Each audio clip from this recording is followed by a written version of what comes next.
పసిడి ప్రియులకు నమస్కారం. ఈరోజు బంగారం వెండి ధరలు ఎలా ఉన్నాయో తెలుసుకుందాం. బంగారం వెండి ధరలకు సంబంధించి ఇప్పుడిప్పుడే ఒక కొత్త అప్డేట్ రావటం జరిగింది. బంగారం వెండి ధరల్లో భారీ మార్పు రావటం జరిగింది. మన ఛానల్లో ఖచ్చితమైన గోల్డ్ సిల్వర్ రేట్ అందించడం జరుగుతుంది. కావాలంటే షాప్స్లో కనుక్కోవచ్చు. ఈరోజు ఏపీ మరియు తెలంగాణలో బంగారం వెండి ధరలు ఎలా ఉన్నాయో తెలుసుకోవటానికి ఈ వీడియోని లైక్ చేయండి. మీ లైక్ నాకెంతో ఎంకరేజింగ్గా ఉంటుంది.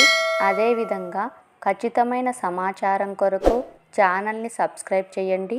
ఈరోజు మార్కెట్లో 1 కిలో వెండి ధర వచ్చేసి 83,500 రూపాయలు. 22 క్యారెట్ల 10 గ్రాముల బంగారం ధర 66,500 రూపాయలు దగ్గర సేల్ అవుతుంది. ఈరోజు 24 క్యారెట్ల 10 గ్రాముల బంగారం ధర వచ్చేసి 72,550 రూపాయలు దగ్గర సేల్ అవుతుంది. ఓకే ఫ్రెండ్స్, ఈ వీడియో లైక్ చేయండి, షేర్ చేయండి, సబ్స్క్రైబ్ చేయండి. Thank you for watching.